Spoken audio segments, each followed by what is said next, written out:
Ate, sige na po oh. Kahit konti lang pong spaghetti, parang awa niyo na po. Pagmamakaawa ni Bekbek sa tindera sa may karinderya. Sumimangot naman ang mukha ng tindera sa sinabing iyon ng bata na halos araw-arawin ang pangungulit sa kanya doon.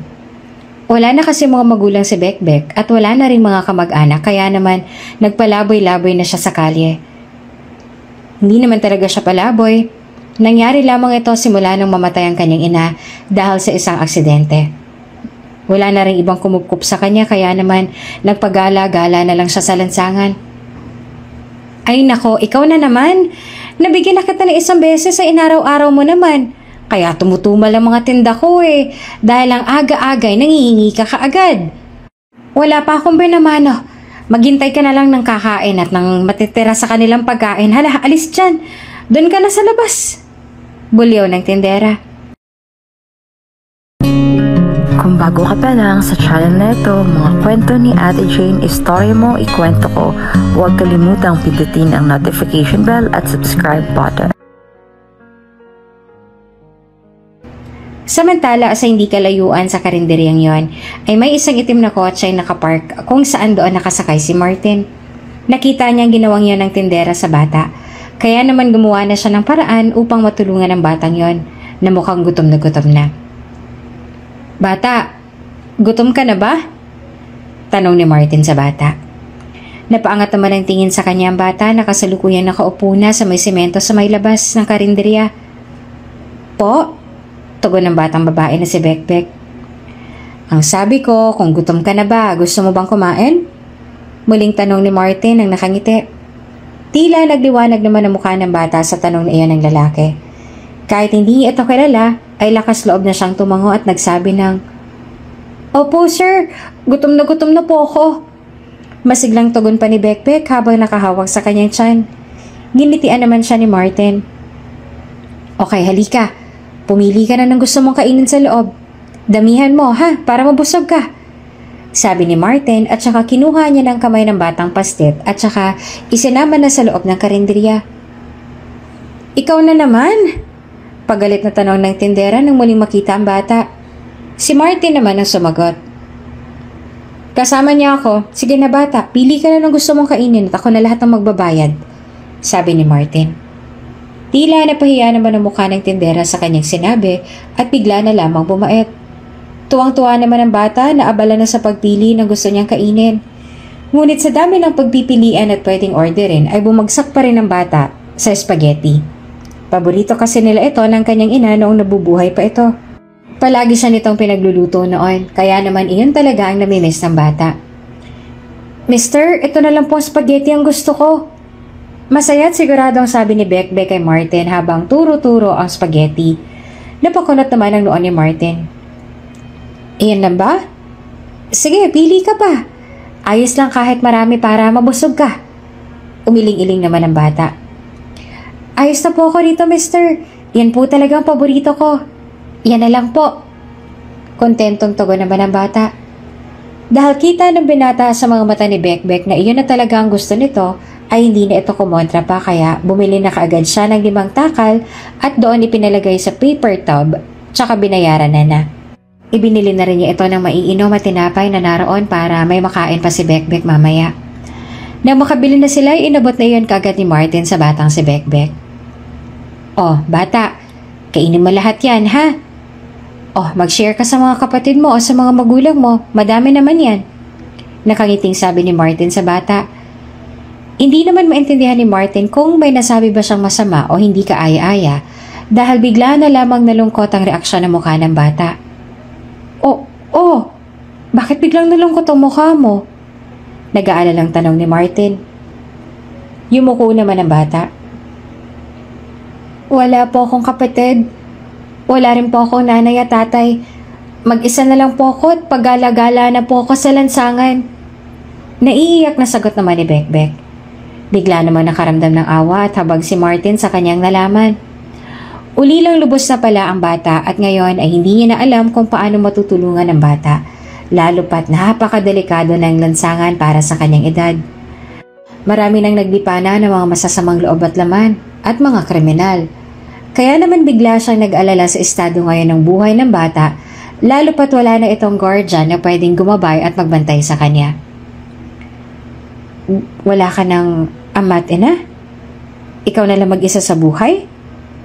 Delikado sa daan, lalo pa sa edad mo, tapos babae ka pa. Paano mo napoprotektahan ang sarili mo? Labis ang pag-aalala ngayon ni Martin. Bigla siyang nabahala at hindi maaaring wala siyang gawing aksyon ngayon. Minsan po nakikitulog na lang ako sa ibang mga palaboy. Nanlilimot po ako ng mga karton tapos doon po ako nahiga. May kanya-kanya rin po kasi kaming teritoryo. Tsaka yung mga palaboy sa kalye, kaya hindi po pwedeng basta-basta ako maglatag ng karton at doon matulog. Mabuti na lang po't may ilan na mababait na pinapayagan ako makitulog sa mga teritoryo nila. Pagkwento pa ni Bekbek. Kahit pa sabihing may ilan pa rin ng mga mababait na mga palaboy ay hindi pa rin ito maiaalis kay Martin ang pag-aalala at peligro na maaaring naghihintay sa bata. Kaso, delikado pa rin sa daan anyway. Saan mo kakainin ngayon yan? Tanong ni Martin. Napatingin naman ang bata sa hawak niyang spaghetti at saka muling umangat ng tingin kay Martin. Mister, Sir Martin na lang. Sir Martin, gusto ko po sana kainin tong spaghetti sa puntod ng aking nanay. Maaari niyo po ba akong samahan? Nangungusap naman ang mga matang pakiusap ng bata. Wala namang dahilan para pahindian siya ng lalaki na kung tutuusin ay labis na aantig ang kanyang puso sa munting kahilingan na iyon ng bata. Kaya naman wala na rin siyang pinalampas pa na segundo at sinamahan na ang batang pastit na iyon patungo sa puntod ng kanyang yumaong ina. Dito na po tayo, Sir Martin, sabi ni Bekbek na makarating sila sa libingan. Nasa bukana lamang ang puntod ng kanyang ina kaya madali nilang natuntun iyon. Maya-maya pa ay nang matuntun na nila ang puntod ng ina ni Bekbek ay tinulungan niya na ang bata na alisin ang mga halamang gala na nakataklob sa lapida ng nicho. Nang mahawi iyon ni Martin ay laking gulat niya sa nakita. Camila Santos. Ito rin ang pangalan ng kanyang ex-girlfriend. At same birthday din sila. Biglang nanlamig ang katawan ni Martin habang nakakunot ang noong pilit iniisip kung nagkataon lang ba yon o ano. Pero katulad ng ina ni Bekbek, pumanaw na rin ang kanyang ex-girlfriend na iyon dahil sa isang aksidente. Si Camila Santos ay isang simpleng babae lamang. Nagtatrabaho bilang isang production operator sa lalawigan ng Laguna. Hindi man ito nakatapos ng kolehiyo ay masasabi namang isa itong matalinong empleyado at mautak sa mga pagpaplano. Dahil hindi siya nakatapos sa kolehiyo, ay hindi natuloy-tuloy ang pagkakataon na mapataas na siya ng ranggo at maging bisor. Ngunit ayos lang naman ito sa kanya dahil alam naman niya ang kanyang kakulangan na meron ng iba, kaya naman sa isip niya ay mas deserve naman talaga ng iba pa niyang kasamahan ng posisyon na pagiging bisor. May kasintahan siya at iyon ay si Martin. Martin Montemayor. 6 na taon na silang magkasintahan at sa 6 na taon na yon, kasal na lamang talaga ang kulang. Ngunit, ito hindi nila magawa dahil sa tutol pa rin talaga ang mag-asawang Montemayor sa relasyon ng kanilang anak na si Martin at Camila. Parehas na sa politiko ang dalawa at ayaw nilang madungisan ang kanilang apelido kung sa isang production operator lamang babagsak ang kanilang anak. Love, pasensya na kung hindi ako nakarating kanina na mas maaga ha. Alam mo na, ang dami pang pinuntahan na lugar ni na Papa para sa nalalapit na eleksyon. At syempre, lagi akong kasama doon. Happy anniversary! Sabi ni Martin sa kanyang nobya na si Camila. Okay lang yon, love. Nauunawaan ko. Nauunawaan ko na sa katulad ninyo nasa politika ang pamilya. Mas mahalaga talaga ang serbisyo sa sambayan ng Pilipino kaysa sa personal na buhay. At least, nakarating ka pa rin. At happy anniversary din, love. Buong puso namang sumagot ni Camila kay Martin. Saka binigyan na ni Martin ng isang malagkit at matamis na halik ang kanyang kasintahang si Camila.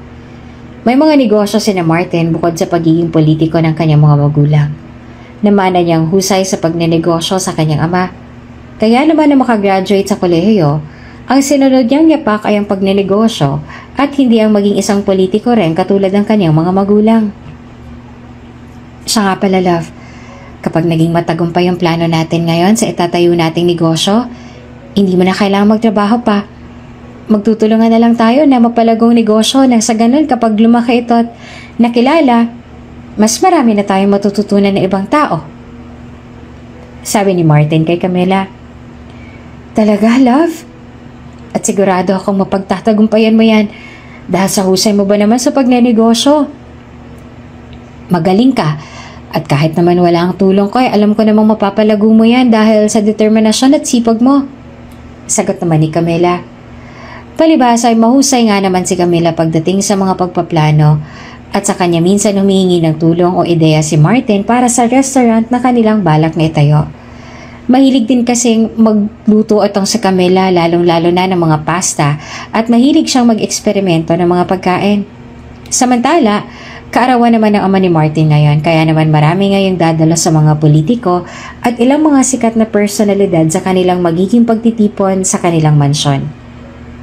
Love, anong oras ka pupunta? Tanong ni Martin kay Camila habang kausap ito sa kabilang linya. Hindi ko masabi, love pero sure na pupunta ako. Huwag ka mag-alala, nagkataon lang na pinauti kami ngayon. Basta, tawagan kita kaagad pag out na ako, ha? Sige love, back to work na. Bye, I love you. Sagot naman ni Camila sa kanyang nobyo. Okay love, tawag ka kaagad ha? I love you. Tugon naman ni Martin. Alas 8 na rin na magsimula ang party. Katulad ng ilang mga kapatid ni Martin, sinalubong din niya ang mga bisita ng masayang bate dahil ganito naman talaga sa politiko. Kailangang laging nakangiti dahil kaliwat kanan ng kamera na nakaharap sa kanila. Iho, Martin, halika na at may papakilala ako sa'yo. Tawag-tawag ni Ginang Montemayor ang kanyang bunsong anak na si Martin. Kasama niyang mga lim at ang nag-iisang tagapagmana ng mga ito na si Jenica. Halos magkasing edad lang sila ni Martin at pareho rin ang hilig, ang magnegosyo. Palibhasa ay may lahing inchik si Jenica kaya naman pag nenegosyo talagang nakaugalian nitong pagkaabalahan. Mom? Nakangiting bungad naman ni Martin. Anak, halika, may ipapakilala ako sa'yo. Martin, sila ang mga lim at itong kanilang unika iha na si Jenica. Katulad mo, business-minded din siya. Masayang pagpapakilala ni Ginang Montemayor kina Martin at Jenica. Ngumiti naman ang babae na may chinitang mga mata, tsaka siya nang naunang naglahad ng kamay. Hi, I'm Jenica. I'm so excited to share some business ideas with you. Nakangiti niyang sabi kay Martin.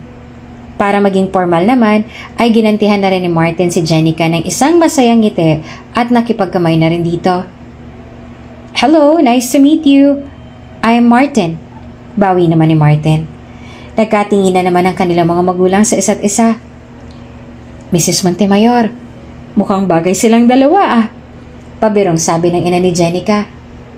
Kaagad namang sumagot si Martin ngunit sa magalang pa rin paraan. Mawalang galang na ho, pero may nobyo na ho ako. Sagot ni Martin pero nakangiti pa rin. Siniko naman siya ng kanyang ina tsaka sumagot. Nako, sa totoo naman, hindi naman kami boto sa nobya niya. Isang production operator at syempre, hindi yun maganda sa profile ng mga Montemayor. Matigas na talagang ulo nitong si Martin at ipinipilit pa rin talaga ang kanyang gusto. Nagiging nina nga si Ginang Montemayor sa kanyang sinasabi kaya naman si Martin na ang unang umiwas kaysa harap-harapan nilang laitin ang kanyang nobya nang wala man lang itong kalaban-laban. Sige po, mauna na po ako sa inyo. Ihintayin ko pa rin po ang aking nobya. Parating na po siya rito. Mabilis sasabi ni Martin tsaka iniwan na sila doon at nagtungo na siya sa upuan kung saan siya nakaupo kanina. Alam naman ni Martin na ever since ay hindi talaga boto ang mga ito kay Camila. Dati ring mayaman sina Camila ngunit dahil hindi na na-manage ng maayos ang kanilang mga negosyo ay mabilis itong nalugi. Bata pa kasi siya noon kaya naman wala pa talaga siyang muwang sa mundo ng pagnenegosyo. Sa kabilang banda, kahit alam ni Martin na hindi gusto ng kanyang pamilya si Camila, ay wala pa rin itong pakialam. Dahil para sa kanya ang mahalaga ay tunay silang nagmamahalan at tanggap niya ang kanyang nobya anuman ang kalagayan nito sa buhay. Samantala, habang hinihintay ni Martin si Camila na dumating, ay lakas loob naman siyang nilapitan na ni Jenica. Hi, I know you're waiting for someone. Pero, pwede ba ako makiupo muna? Tanong ni Jenica. Wala namang problema yung kay Martin kaya pinaunlakan na rin niya ang babae. Sure, Matipid na sagot naman ni Martin. Katulad ni Martin, pinanood din ni Jenica mga bisitang nagsisidatingan at nagpapasukan sa malaki nilang pintuan. Nahihiya pa nga siya makipag-usap kay Martin dahil hindi pa naman talaga sila ganun ka-close, lalo pat alam niya na may nobya na ito. Pero para kay Jenica, ganito ang tipo niya sa lalaki. Yung katulad niya na may hilig din sa pagnenegosyo. At dito nagtatapos ang ating unang kabanata. Ano kayang magiging papel ni Jenica sa magiging buhay ni Martin at Camila? Hanggang saan kaya kayang panindigan ni Martin ang kanyang nobya na hindi naman boto ang kanyang pamilya? Abangan ang kanilang kwento sa mga susunod na kabanata. Kung bago ka pa lang sa channel na ito, mga kwento ni Ate Jane, istorya mo, ikwento ko, huwag kalimutang pindutin ang notification bell at subscribe button. Miss, kayo po ba si Miss Camila? Opo, ako nga po. Bakit po? Pinapasabi po ni Madam na mabuti raw pong umalis na lamang kayo dahil nakakahiya raw po sa mga bisita. Kung bago ka pa lang sa channel na ito, mga kwento ni Ate Jane, istorya mo, ikwento ko, huwag kalimutang pindutin ang notification bell at subscribe button. Wala pa ba siya? Lakas loob na tanong ni Jenica kay Martin. Napatingin naman sa kanya si Martin. Ha? Ta kanyang tanong. Napangiti naman si Jenica. Sorry, pero ang sabi ko kung wala pa ba yung hinihintay mo? Wika niya. Wala pa, pero parating na rin siya. Maginoong sagot naman ni Martin. Nga pala, nabanggit kanina ni Tita Joanna na may balak ka raw buksan na negosyo? Restaurant, tama? Magiliw na tanong ni Jenica. Yes.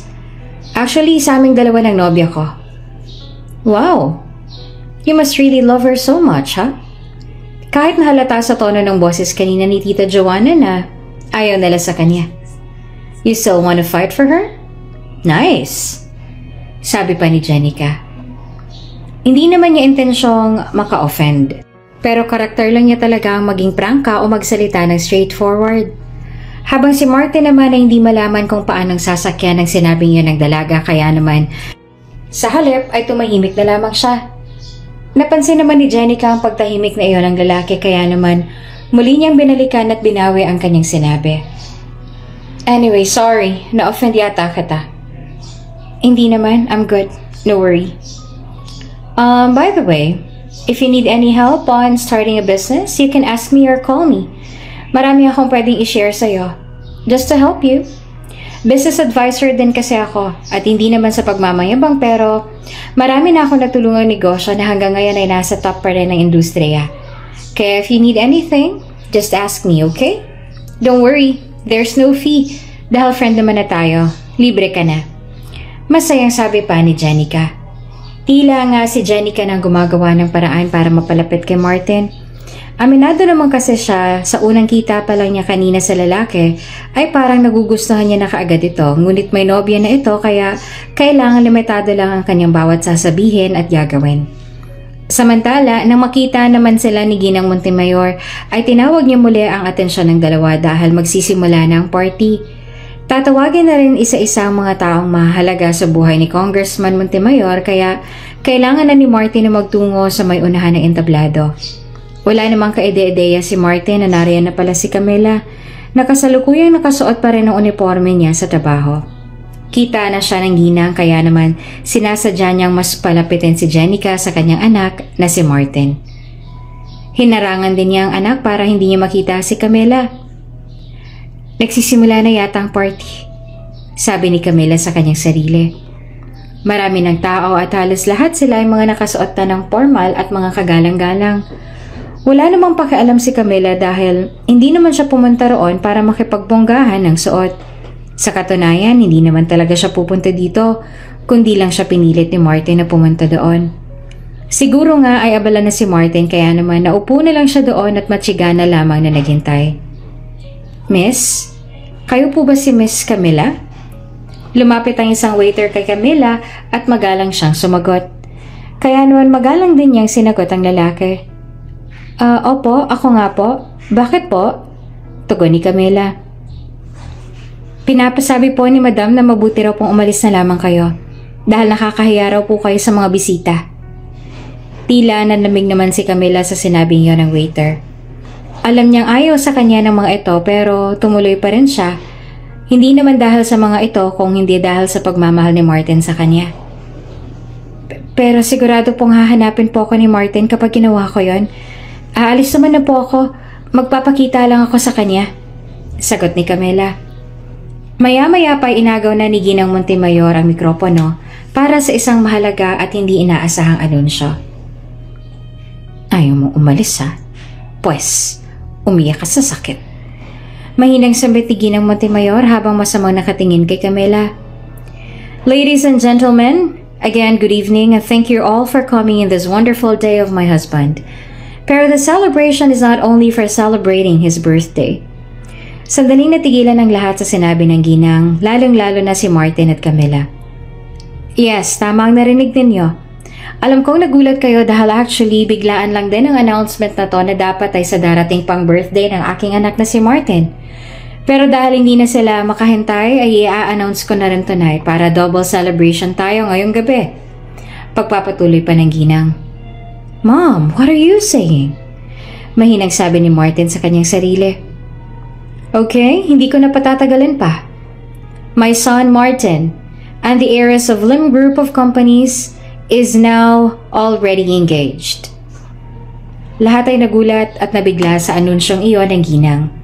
Ang iba ay hindi makapaniwala at ang iba naman ay nagagalak dahil bagay naman talaga ang dalawa sa isa't isa. Habang si Camila naman ay nakatingin pa rin sa direksyon na kinaroroonan ng Ginang. Hindi niya mawari ang kanyang nararamdaman. Wala siyang ideya na engaged na pala si Martin gayong wala naman itong sinasabi sa kanya. Hindi niya alam kung nagsasabi ba ng totoo ang Ginang o hindi. Pero sa loob-loob niya ay mas lalo niyang nararamdaman ang pagkaayaw sa kanya ng Montemayor at ang mariing pagtutol ng mga ito sa kanilang relasyon ni Martin. Dahil harap-harapan pa talaga nila itong sinasabi para mas makaramdam siya ng sakit. At dahil hindi na makatiis si Camila at ayaw na rin naman niyang magmukhang tanga sa selebrasyong iyon, ay kumaripas na lamang siya ng takbo palabas ng lugar na yon. Sakto namang paglingon doon ni Martin ay wala na si Camila kaya hindi niya na nakita pa ang nobya. Matapos ang selebrasyon ay kinompronta naman kaagad ni Martin ang kanyang ina. Mom, anong engagement ang sinasabi ninyo? Bakit hindi ko alam? Kunot noong tanong ni Martin sa kanyang ina. Maging si Jenica ay nagulat din sa eksenang iyon ni Ginang Montemayor. Ngunit sa loob-loob niya ay wala siyang pagtutol dito dahil kung tutuusin ay gusto niya rin naman talaga si Martin. At ngayon hinihiling niya na sana ay matuloy nga ang kanilang kasal. Why not? Total doon din naman kayo hahantong. Diba, honey? Kaya bakit pa natin patatagalin at itatago sa publiko? Isa pa will like Jenica. At mga ganong klaseng babae dapat ang inihaharap mo sa amin at sa maraming tao. Hindi yung putyo-putyo lang dyan sa tabi-tabi. Katwiran naman ni Ginang Joanna. But mom, si Camila ang mahal ko. At hindi lang siya basta babae, I love her. Mahirap bang intindihin yon? Galit na sagot naman ni Martin sa kanyang ina. Hanggat nabubuhay siya, pinangako niya kay Camila na paulit-ulit niya itong ipagtatanggol sa pamilya niya kahit wala na ang kanyang presensya. Mahal na mahal niya si Camila, tanging ang magagawa lang niya ngayon ay ang ipaglaban siya. Sa kabilang banda ay sumagot naman ang kanyang ama. Naririnig mo ba ang sinasabi mo, ha, Martin? Ipagpapalit mo ang maganda mong kinabukasan at ang maganda nating pangalan para lamang sa isang hamak na production operator na yan? Matagal na kitang binalaan, Martin. Pero tuloy pa rin pala kayo. Matagal na kitang pinapaiwas sa babaeng yan pero tuloy pa rin kayo. Kaya this time, let me do the rest. Hindi na ako mananahimik. At hindi ko nahahayaan pa na bilugin ang babaeng yan ang ulo mo. Matalino ka, Martin. At sa katunayan nga, ikaw ang pinakamatalino sa magkakapatid. Pero pagdating sa lintik na pagmamahal na yan, nawawala na rin yata ang pating utak mo. Kaya wake up, Martin. Ang ganyang klase ng babae ay pera lamang ang habol sa'yo. At walang magandang maidudulot sa buhay mo. Galit na galit naman na sabi ni Ginoong Montemayor. Kahit ano pang sabihin ninyo, si Camila lang ang mahal ko. At wala akong ibang pakakasalan kundi siya lamang. Mariing wika ni Martin at saka tinalikuran na ang kanyang mga magulang at umalis na ng mansyon. Sobrang sama nga ng loob ni Martin sa kanyang mga magulang dahil sa padalos-dalos na desisyon na lang iyon. Sa pag-alis niya yun ay madali na siyang nagtungo sa apartment na tinitirhan ni Camila at doon ay natagpuan niya ang dalaga na nakatambay sa harapan ng umiinom ng beer. Love, you're here! Bakit hindi ka pumunta? Hinintay kita. Panimula ni Martin tsaka umupo sa tabi ng nobya. Ngumitiling si Camila at blanco lang ang reaksyon niya na tila ba hindi narinig ang sinabi niya ng nobyo. Love, naniniwala ka ba na may mundo para sa mga tao at may mundo rin para sa mga alien? Nagtaka namang napatingin sa kanya si Martin dahil napakalayo ng tanong nito sa tugon ng kanyang nobya. Huh? What do you mean? Takang tanong ni Martin. Confusing ba? Sige, kanta na lang. Sagutin mo ako, love, ha? Naniniwala ka ba na hindi pwedeng tumira ang mga alien dito sa mundo natin gaya ng mga normal na tao? Yung as in wala tayong pakialam kung makasalubong natin sila sa daan. Ano sa palagay mo? Makahulugang tanong naman ni Camila kay Martin. Kahit may pagtataka sa reaksyon ng mukha ni Martin ay bigla pa rin siyang napaisip sa tanong na iyon ni Camila. Kaya hindi niya maintindihan ang pinaghuhugutan ni Camila sa tanong niyang yon at kailangan pa rin niya itong sagutin. Seryoso ka ba sa tanong mong yan? Do I really need to answer that, love? Tanong ni Martin. Oo, love. Sige na, sagutin mo na. Pangungulit pa ni Camila. Okay. Para sa akin, that's impossible to happen. Hindi dapat mag-collide ang mga aliens at mga tao sa iisang mundo. Hindi pwede ang alien dito sa mundo natin. At hindi rin tayo pwede sa mundo nila dahil sabi nga, magkaiba ang mga mundo natin kaya para sa akin ay hindi pwedeng mangyari yan. Sinserong sagot naman ni Martin. Bahagya namang napangiti si Camila sa sagot ng yon ng kanyang nobyo kaya bigla siyang napashot ulit ng beer. Teka, pagod ka ba sa work? May problema ka ba, love? Hindi ka umiinom ng walang dahilan. Dagdag pa ni Martin. Sa sandaling yon ay lumingon na sa kanya si Camila. May mga titig na tila ngayon lang niyang nakita. Nakangiti ang mukha ng dalaga ngunit hindi mawari ni Martin kung tunay nga bang mga ngiting yon ni Camila. Love, tama ka. Tama ang sagot mo. Hindi pwedeng magsama ang dalawang tao kung magkaiba naman sila ng mundong ginagalawan. Katulad natin. Natigilan si Martin sa huling sinabi yun ni Camila, kaya naman nag-usisa siya kaagad. Katulad natin? Bakit naman nadamay tayo, love? Kunot noong tanong ni Martin sa kanyang nobya. Love, maghiwalay na tayo. Sa diretsang sabi niyo ni Camila ay biglang tumigil ang mundo ni Martin. Hindi niya maunawaan kung ano nga bang nangyari kay Camila. Mukha naman siyang okay kanina, pero bigla na lamang nagbago ang timpla. Hindi niya alam kung nagbibiro o nagpa-prank ba ang nobya dahil noon pa man ay magaling na itong mag-prank. Kaya sa isip ngayon ni Martin ay baka nga nag-prank ang kanyang nobya. I know you're just kidding, love. Tara na sa loob at malamig na dito sa labas. Hindi ako nagbibiro o nagpa-prank, Martin. Seryoso ako. At totoo ang sinabi ko. Ayoko na sa'yo. Ang totoo niya na napilitan lang naman talaga ako makisama sa isang tahimik at boring na katulad mo. Hindi na kita mahal. At katulad ng senaryo na binigay ko, hindi tayo pwedeng magsama sa iisang mundo dahil magkaiba tayo. Mahirap ako. Mayaman ka.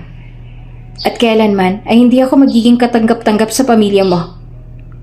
Kaya wag na natin panglokohin ang mga sarili natin na may habang buhay sa kwento nating dalawa. Hindi tayo nababagay sa isa't isa. At mabuti pang umalis ka na dahil ngayon mismo. Ngayon mismo ay tinatapos ko ng relasyon nating dalawa. Hindi naman makapaniwala si Martin sa sinasabing ito ngayon sa kanya ni Camila. Wala siyang ideya sa kung anong pinagdaraanan nito ngayon at kung ito ang gustong mangyari sa kanila ni Camila ay hindi niya hahayaang mangyari. Mahal na mahal niya ang dalaga kaya nga nagawa niyang suwayin ang kanyang mga magulang para sa kanya. Ginawa niyang ipagpalit ang mga ito para lang sa kanya. Ginawa niyang huwag piliin ang kanyang mga magulang para sa kanya dahil sa pag-aakalang kapag dumating ang pagkakataon na ang katulad nito na kailangan na nilang mamili, sa hirap man o ginhawa, anumang pagsubok ay sila pa rin dapat ang pipiliin nila. Love, ano bang pinagsasasabi mo? Are you drunk? Nakarami ka na siguro ng inom, halika na, pumasok na tayo sa loob. Sabi ni Martin. Ngunit nanatili pa rin sa ganoong reaksyon at emosyon si Camila. Manhid ka ba? Itigil mo na nga ang pagmamaang-maangan mo. Ayoko na sa'yo. Maghiwalay na tayo. Muling pagalit na sabi ni Camila. Alam naman ni Martin na seryoso na ang dalaga, ngunit pilit pa rin niyang iniiba ang usapan dahil ayaw niya talagang mga sinasabing ito sa kanya ng kanyang nobya. Bakit ba? Bakit ka ba nagkakaganyan? Tell me, anong dahilan? Dahil kung akong tatanungin mo, hindi ako pumapayag sa gusto mo. Bakit ba padalos-dalos ka ng desisyon? Kanina lang ay ayos pa tayo ah. What were you thinking? Sa pagkakataong yun ay nagpakita na rin ng matinding emosyon si Martin. Ngunit buo na ang desisyon ni Camila at sigurado na siya sa gusto niyang mangyari. Kahit masakit, ay handa niyang tiisin. Kahit mahirap, ay handa niyang harapin. Dahil para sa kanya, ito ang dapat. Ito ang tama. Mahal niya si Martin pero kung patuloy lang silang sasaktan ng pagmamahal na pilit nilang ipinaglalaban, ay mas mabuti pa nga na itigil na lamang nila ito. Kesa marami pa silang masaktan ng dahil lamang sa pagmamahal na pinapanindigan nila. At dito nagtatapos ang ating kabanata. Tuluyan na kaya makipaghiwalay si Camila kay Martin? O may magagawa pa ba si Martin na pigilan si Camila? Ano na kayang mangyayari sa kanilang dalawa? Abangan sa susunod na kabanata. Kung bago ka pa lang sa channel na ito, mga kwento ni Ate Jane, istorya mo, ikwento ko, huwag kalimutang pindutin ang notification bell at subscribe button. Sir Martin, gusto ko po sanang kainin tong spaghetti sa puntod ng aking nanay. Maaari niyo po ba akong samahan? Kung bago ka pa lang sa channel na ito, mga kwento ni Ate Jane, istorya mo, ikwento ko, huwag kalimutang pindutin ang notification bell at subscribe button. Mahal niya si Martin. Ngunit kung patuloy lang silang sasaktan ng pagmamahal na pilit nilang ipinaglalaban, ay mas mabuti pa nga na itigil na lamang nila ito. Kesa marami pa silang masaktan ng dahil lamang sa pagmamahal na pinapanindigan nila. Bakit ako nagkakaganito, ha, Martin? Kasi nga, bakit ako ganito? Bakit iba ako sa'yo? Bakit hindi na lang ako naging katulad mo? Mayaman. Maraming negosyo. Kagalang-galang, mahal ng lahat. Nakapagtapos ng pag-aaral. Samantalang ako isang hamak na production operator lang. Hindi nakapagtapos ng pag-aaral at walang yaman na maipagmamalaki. Walang negosyo na maipapakita o maihaharap sa ibang tao. At higit sa lahat, isang dukha na walang karapatang magmahal. Dahil ba ang pagmamahal ay para lang sa mga mayayaman? Maghiwalay na tayo, Martin. Ako lang naman ang nahihirapan dito eh. Sawang-sawa na ako mahusgahan. Ayoko na. Ano bang pinagsasasabi mo? Sina mommy ba, ha? Sina mommy ba ang dahilan? Anong ginawa nila sa'yo? Anong ginawa nila sa'yo para magkaganyan ka? Wala. At ang desisyon na to ay base lamang sa sariling opinyon ko. Wala silang kinalaman dito. Kung ayaw mo na magkasakitan tayo, please. Please, Martin. Palayaan mo na lang ako. Palayaan na lang natin ang isa't isa. Doon ay tuluyan na ngang bumagsak ang mga luha ni Camila. Masakit para sa kanya ang desisyon na yon, pero gusto niya nang tapusin na to hanggat maaga pa. Para nang sa ganon ay unti-unti na rin siya makausad sa buhay. Makausad sa buhay na hindi nakasama si Martin. Samantala, nangingislap na rin ang mga mata ni Martin sa mga sandaling yon dahil sa mga luhang unti-unti nang namumuo rito. Hindi niya maintindihan ang pinaguhugutan ito ng kanyang nobya. Ngunit nakikita niya sa mga mata nito na tila desidido na nga siya. Kaya naman kahit masakit para sa kanya, pagbibigyan na lang niya ang hiling ni Camila na makipaghiwalay na sa kanya. Is this what you want? Is this what you want, Camilla? Matapos kong ipaglaban ang relasyon kina Mommy, matapos kitang piliin sa lahat, ganito? Ganito ang katapos ang gusto mo? Ang makipaghiwalay ng walang dahilan dahil gusto mo lang? Alam mo, hindi ko maintindihan. Hindi kita magets eh. Akala ko pa hindi na issue sa atin yung mahirap mayaman na yan. Kasi yung karakter mong pagiging palaban at walang inuurungan ang nagustuhan ko. But I think I was wrong.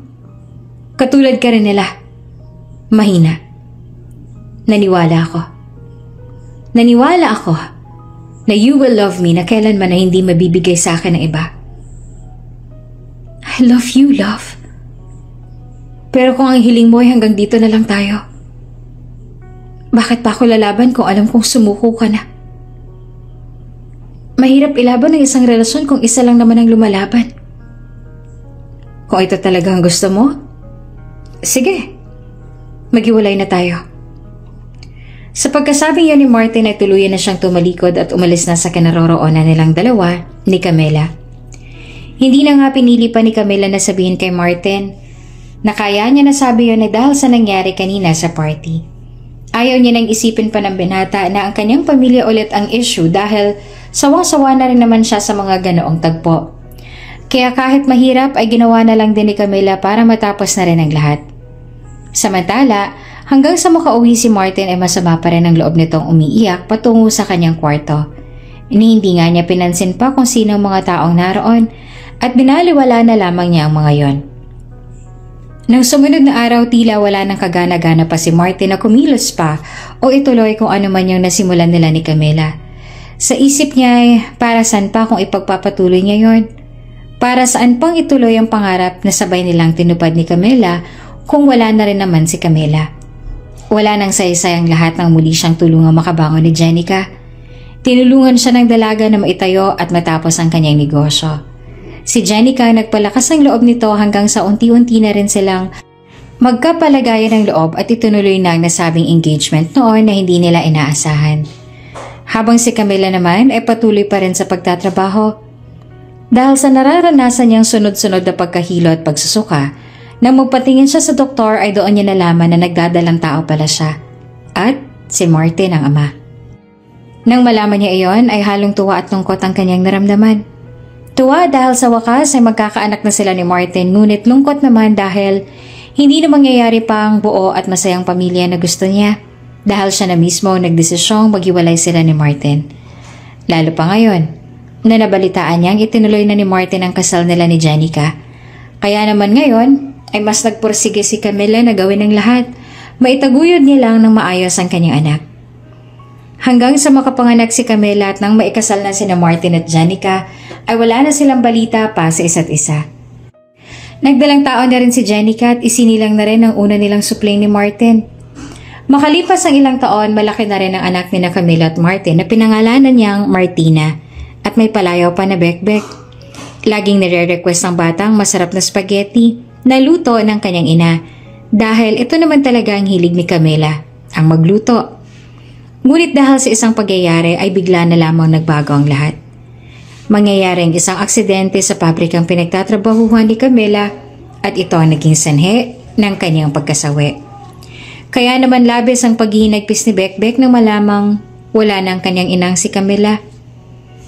Wala na rin namang ibang mapupuntahan ng bata dahil unang-una ay hindi namang kilala ni Bekbek ang kanyang ama at wala na rin siyang alam o kilala na ibang kamag-anak nila na mapupuntahan. Kaya naman nagpalaboy-laboy na lamang si Bekbek. Ate, sige na po, kahit kaunting spaghetti lang po, parang awa niyo na po. Pagmamakaawa ni Bekbek sa tindera sa may karinderya. Sumimangot naman ang mukha ng tindera sa sinabi niya ng bata na halos araw-arawin ang pangungulit sa kanya doon. Wala na kasi mga magulang si Bekbek at wala na rin mga kamag-anak kaya naman nagpapalaboy-laboy na siya sa kalye. Hindi naman talaga siya palaboy. Nangyari lamang ito simula nang mamatay ang kanyang ina dahil sa isang aksidente. Wala na rin namang ibang kukup-kup sa kanya kaya naman nagpagala-gala na lang siya sa lansangan. Ay nako, ikaw na naman. Nabigyan lang kita ng isang beses ay inaraw-araw mo naman na. Kaya tumutumal ang tinda ko eh. Dahil ang aga-aga ay nanghihingi ka na kaagad. Wala pa nga akong buwan naman no. Maghintay ka na lang ng kakain at ng matitira sa kanilang pagkain. Hala, alis dyan. Doon ka na sa labas. Bulyaw ng tindera. Samantala, sa di kalayuan sa karindering iyon, ay may isang itim na kotse ang nakapark kung saan doon nakasakay si Martin. Nakita niya ang ginawang iyon ng tindera sa bata, kaya namang gumawa na siya ng paraan para matulungan ang batang yon na mukhang gutom na gutom na. Bata, gutom ka na ba? Tanong ni Martin sa bata. Napaangat naman ang tingin sa kanyang bata na kasalukuyang nakaupo na sa may semento sa may labas ang karinderya. Po? Tugon ng batang babae na si Bekbek.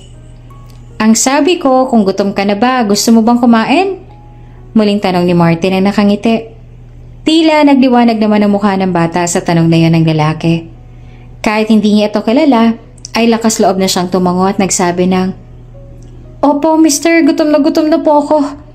Masiglang tugon ni Bekbek habang nakahawak sa kanyang tiyan. Nginitian naman siya ni Martin. Okay, halika. Pumili ka ng gusto mong kainin sa loob. Damihan mo ha, para mabusog ka. Sabi ni Martin, tsaka kinuha niya ng kamay ng batang paslit at tsaka isinama na sa loob ng karinderya. Ikaw na naman? Pagalit na tanong ng tindera nang muling makita ang bata. Si Martin naman ang sumagot. Kasama niya ako. Sige na bata, pili ka na ng gusto mong kainin at ako lahat ang magbabayad. Sabi ni Martin. Tila napahiya naman ang mukha ng tindera sa kanyang sinabi at bigla na lamang bumait. Tuwang-tuwa naman ang bata na abala sa pagpili ng gusto niyang kainin. Ngunit sa dami ng pagpipilian at pwedeng orderin, ay bumagsak pa rin ang bata sa spaghetti. Paborito kasi nila ito ng kanyang ina noong nabubuhay pa ito. Palagi siya nitong pinagluluto noon, kaya naman iyon talagang namimiss ng bata. Mister, ito pong spaghetti ang gusto ko.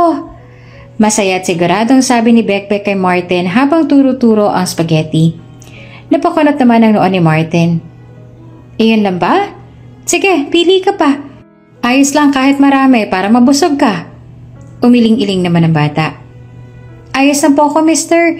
Yan po talagang paborito ko. Yan na lang po. Kwentong tugon naman ng bata. Dahil kita ng binata sa mga mata ni Bekbek na iyon na talaga ang gusto nito ay hindi na ito kumontra pa. Kaya bumili na kaagad siya ng 5 takal at doon ipinalagay sa paper tub at saka binayaran niya na. Ibinili pa rin niya ito ng maiinom at tinapay na naroon para may makain pa si Bekbek mamaya. Nang makabili na sila ay nabot na iyon kaagad ni Martin sa batang si Bekbek. Oh, bata, kainin mo lahat yan ha? Oh, mag-share ka sa mga kapatid mo, sa mga magulang mo.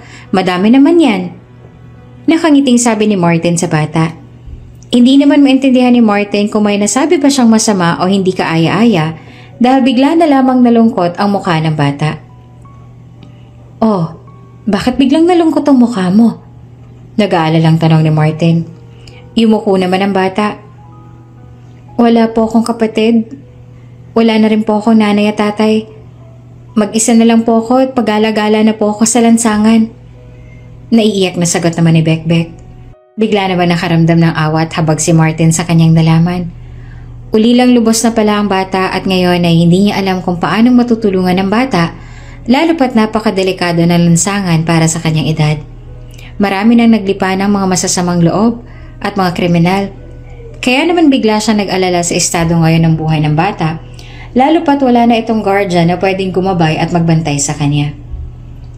Wala ka ng ama at ina? Ikaw na lang mag-isa sa buhay? Delikado sa daan, lalo pa sa edad mo tapos babae ka pa. Paano mo napoprotektahan ang sarili mo? Labis ang pag-aalala ngayon ni Martin. Bigla siyang nabahala at hindi maaaring wala siyang gawing aksyon ngayon. Minsan po nakikitulog na lang po ako sa ibang mga palaboy. Nanilimot po ako ng karton tapos doon po ako nakahiga. May kanya-kanya rin po kasing teritoryo mga palaboy sa kalye kaya hindi po pwedeng basta-basta ako maglalatag ng karton at doon matulog. Mabuti na lang po may ilan na mababait na pinapayagan ako makitulog sa mga teritoryo nila. Kwento ni Bekbek. Kahit pa sabihing may ilan pa rin ng mga mababait na mga palaboy ay hindi na rin ito maialis kay Martin ang pag-aalala at peligro na maaaring naghihintay sa bata. Kaso delikado pa rin yan sa daan. Anyway, saan mo kakainin ngayon yan? Tanong naman ni Martin. Napatingin naman ng bata sa hawak niyang spaghetti at saka muling umangat ng tingin kay Martin. Mister, Sir Martin na lang. Sir Martin, gusto ko po sanang kainin tong spaghetti sa puntod ng aking nanay. Maaari niyo po ba akong samahan? Nangungusap ang mga matang pakiusap ng bata. Wala namang dahilan para pahindian siya ng lalaki na kung tutuusin ay labis na antig ang kanyang puso sa munting kahilingan na iyon ng bata. Kaya naman wala na rin siyang pinalampas pa na segundo at sinamahan ng batang pastit na iyon patungo sa puntod ng kanyang yumaong ina. Dito na po tayo, Sir Martin, sabi ni Bekbek nang makarating na sila sa libingan. Nasa bukana lang naman ang puntod ng kanyang ina kaya madali lang nilang natunton yon. Maya-maya pa'y, nang matuntunan nila ang puntod ng ina ni Bekbek, ay tinulungan niya na ang bata na alisin ang mga halamang gala na nakataklob sa lapida ng nicho. At nang mahawi iyon ni Martin ay laking gulat niya sa nakita. Camila Santos. Ito rin ang pangalan ng kanyang ex-girlfriend at same birthday din sila. Biglang nanlamig ang katawan ni Martin habang nakakunot ang noong pilit iniisip kung nagkataon lang ba yun o ano.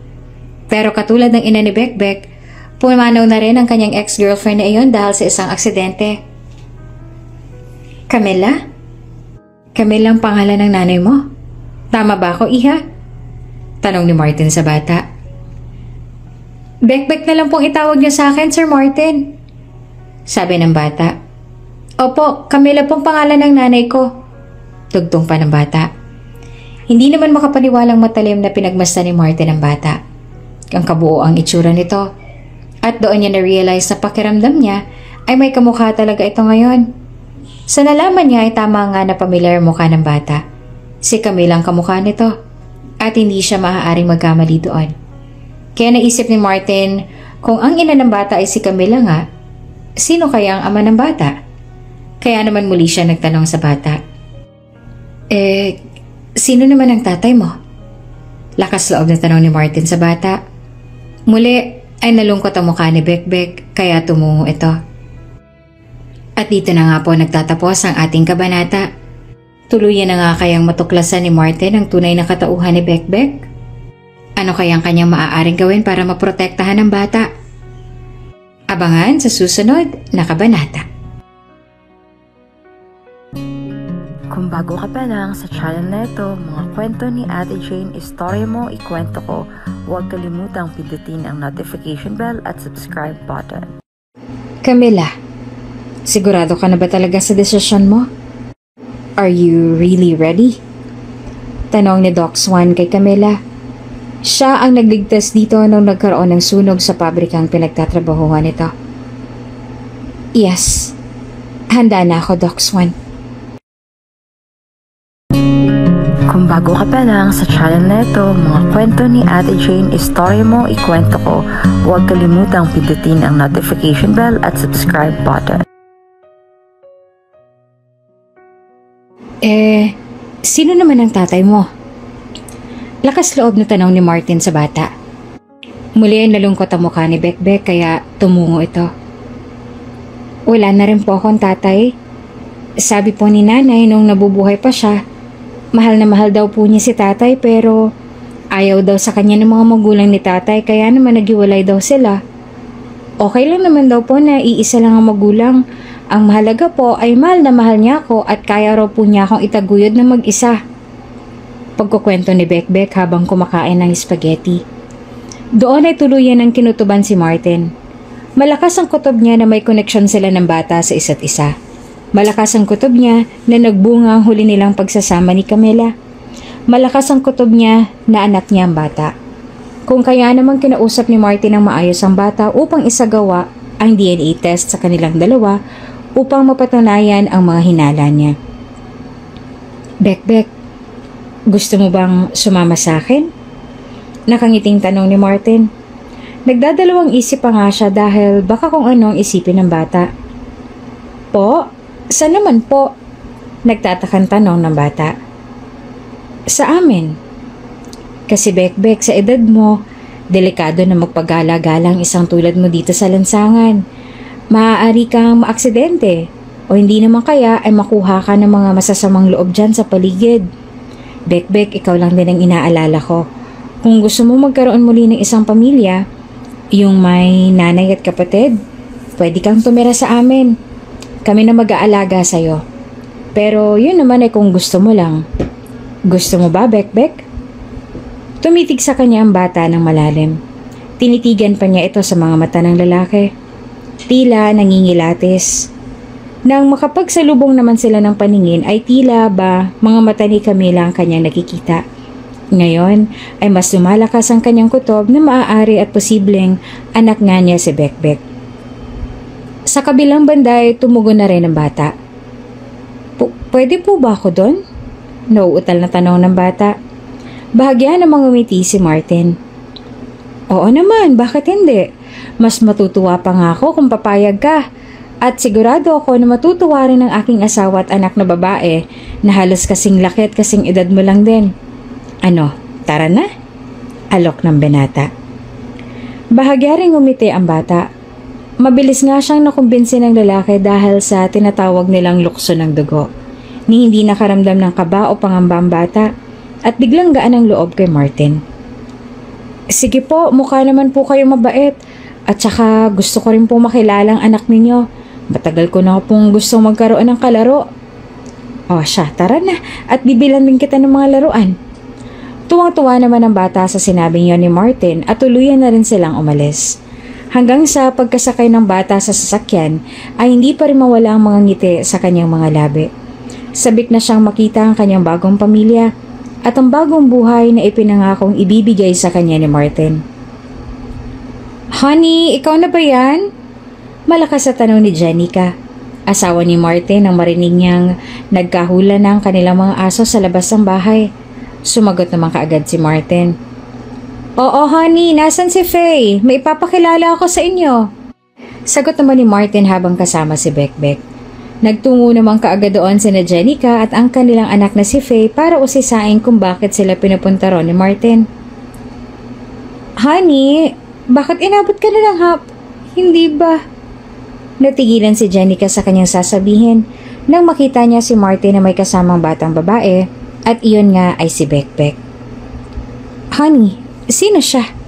Taas kilay na tanong ni Jenica. Sa sandaling yun ay nagsalita na rin si Martin at sinimulan ng ipakilala si Bekbek sa kanyang mag-ina. Honey, Faye, siya si Bekbek. I saw her on the street at nakakaawa naman siya na nagpapalaboy-laboy sa edad niya tapos babae. Parang hindi ko maatim na mag-isa lang siya doon sa daan. Uli lang lubos na rin siya, wala nang nanay at wala na ring tatay. Wala naman din siyang kamag-anak na mapupuntahan kaya ano, dito mo siya patitirahin? Dugtong ni Jenica. Oo sana. At saka honey, isipin mo na lang na si Faye siya. What if sa kanya nangyari yon? Hindi ba nakakaawang bata? Kaya honey, please understand me. Alam kong mahirap sa una pero masasanay ka rin. Masasanay rin tayo. Kung si Jenica lang din naman na masusunod ay hindi siya papayag. Siyempre, sino ba naman ngang basta-basta papayag na mag-ampo ng isang palaboy gayong hindi naman nila ito personal talaga na nakilala. Martin, are you sure? Hindi mo pa nga nakikilala ang batang yan tapos gusto mo na kaagad na ampunin? Nandidiri pa siyang tumingin sa bata. I don't know, but she's different. Unang kita ko pa lang sa kanya, I know na may iba na compared sa iba. Kaya honey, please, pumayag ka na. Don't worry. Pabibihisan ko siya ng maayos para maging presentable na siya. May magagawa pa ba ako kung nakapag-desisyon ka na? Mataray na sabi naman ni Jenica. Matapos ang usapan ay pinaliguan at pinaayusan na rin ni Martin si Bekbek pagkatapos ay isinama na sa kanyang magiging silid sa katabing silid ng kay Faye. Ayoko sa'yo. Biglang sabi ni Faye kay Bekbek. Sinundan niya ito sa kanyang kwarto para lang sabihin na ayaw niya kay Bekbek. Sumagot naman si Bekbek. Bakit ayaw mo sa akin? Tanong naman niya. Basta ayoko sa'yo. Ayoko nang may kapatid. Matapang na sagot naman ni Faye at saka kumaripasan ng takbo patungo sa kanyang kwarto. Kinagabihan, bigla namang umiyak si Faye at nagsumbong sa ina na si Jenica na inaway daw siya ni Bekbek.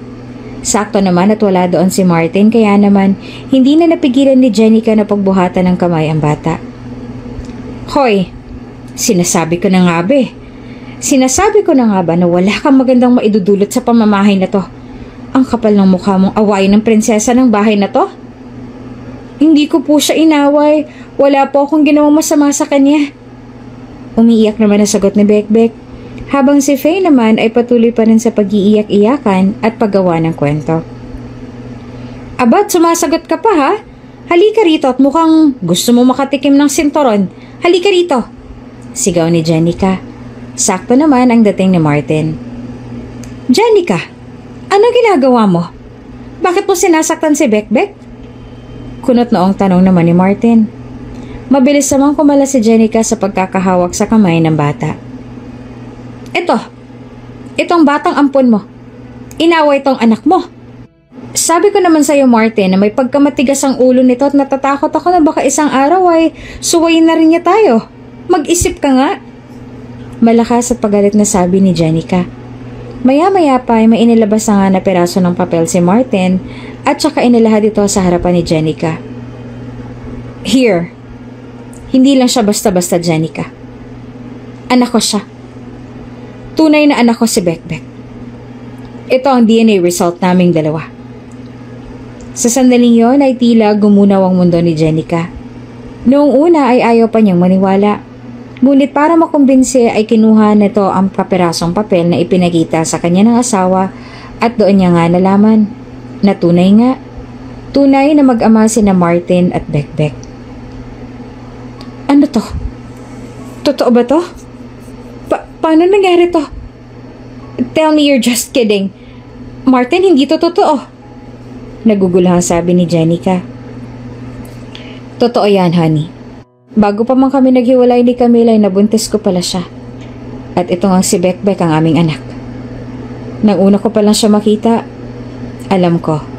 At sigurado ako na may koneksyon kaming dalawa sa isa't isa dahil hindi na siya nawala nun sa paningin ko. Kaya kinupkup ko siya at palihim na nagpa-DNA test. At ito na nga ang resulta. Anak ko siya. At ama niya ako. Paliwanag naman ni Martin. Hindi pa rin makapaniwala si Jenica. Nang malaman niyang totoo, sa halip na naging mabait sa bata, ay mas lalo pa siyang tumapang at paulit-ulit na pinaparamdam na ayaw niya rito. Pero wala ka naman dapat ipag-alala pa dahil wala naman na si Camila. Pero kahit wala na siya, nariyan naman ang anak namin ni si Bekbek at responsibilidad ko na magpakaama sa kanya. Kaya honey, if you really love me, you will also love my child. Tatanggapin mo rin si Bekbek. Paano ko naman tatanggapin ng batang yan kung ang ina niya ng karibal ko sa'yo? What do you want me to do? Natanggapin siya kaagad? Ganun lang kadali? Hindi ko alam, Martin. Hindi ko alam. Tatalikod na sana si Jenica na mabilis na hinawakan ni Martin ang kanyang mga kamay. Honey, please, I'm begging. I love you at huwag mo nang gawing issue si Camila. Kawawa naman si Bekbek kung pababayaan ko siya. Wala na nga siyang ina tapos nandito naman ako. Hindi ko pa magawang magpakaama sa kanya. Huwag mo namang ipagdamot sa akin yon, honey. Please.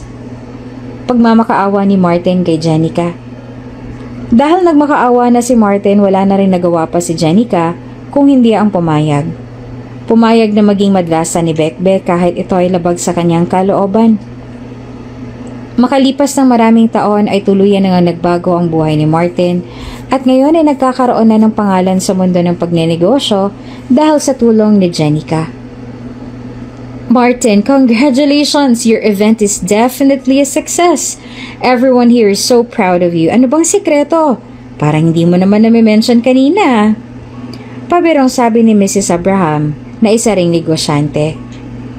Well, Mrs. Abraham, the secret to success naman is simply hard work and patience. I don't need to mention it. Dahil alam ko namang everyone here is very hardworking and dedicated. Kaya nga, isa na rin kayo sa mga tinitingala ng mga tao. Isa pa, my wife, Jenica, helped me a lot to win this business. Nakangiting sagot naman ni Martin.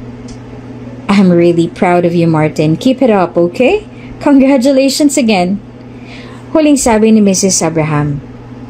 Kahit na nakaptaw na ni Martin ang rurok ng tagumpay na matagal niya nang inaasam-asam at pinapangarap bilang isang negosyante, may isang bagay pa rin na kailanman sa tingin niya ay hindi niya na maaabot, ay iyon ay may balik muli ang mga alaala kasama si Camila na habang buhay nang napako sa kanyang nakaraan.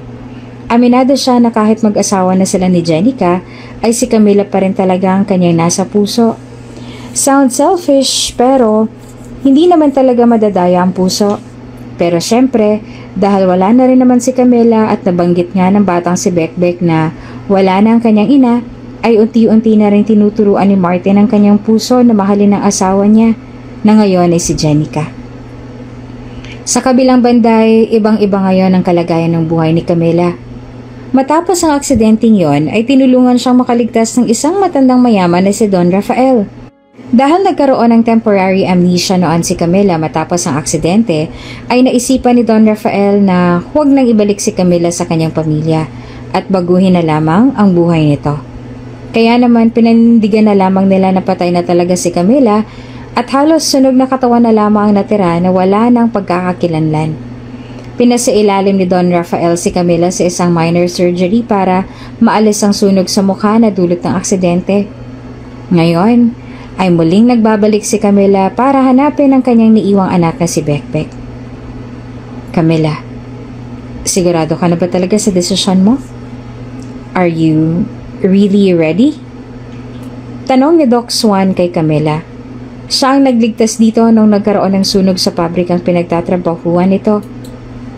Yes, handa na ako, Doc. Ito na ang tamang panahon para hanapin ko muli ang aking anak. Siya na lang ang meron ako at hindi ako papayag na hindi siya muling makapiling. Labis na ako nag-aalala sa kanya. Malamang ay nagpalaboy-laboy na siya sa kalye kaya naman labis ako nangangamba para sa kaligtasan ng Martina ko. Doc Swan, maraming salamat sa lahat ng naging tulong mo. Utang ko sa iyo ang buong buhay ko. Alam kong kulang ang salitang salamat pero tatanawin ko itong isang napakalaking utang na loob. Paglalahad ni Camila kay Doc Swan. I helped you because you needed it. At ngayong sa tingin ko ay maayos ka na talaga, binibigyan na kita ng permiso para mahanap at muling makapiling ang iyong anak, Camila. You have all my support. Basta once you found her, you can go back here para maasikaso ko ng mga papeles na kakailanganin para sa mana na ibibigay ko sa inyong mag-ina. Ikinabigla naman ni Camila ang sinabing iyon ng doktor. Mana? Mana namin ang anak ko? Bakit? Naguguluhang tanong ni Camila. At dito na nga nagtatapos ang ating kabanata. Muli pa kayang mahanap ni Camila ang kanyang anak na matagal nang nawalay sa kanya?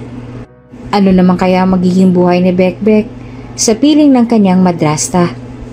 At anong mana kaya ang sinasabi ng Dr. Swan? Abangan natin lahat ng yan sa susunod na kabanata.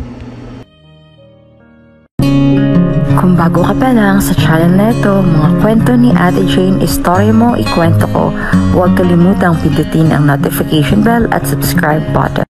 Dapat hapon na rin yun at nag-aagaw na ang dilim at liwanag.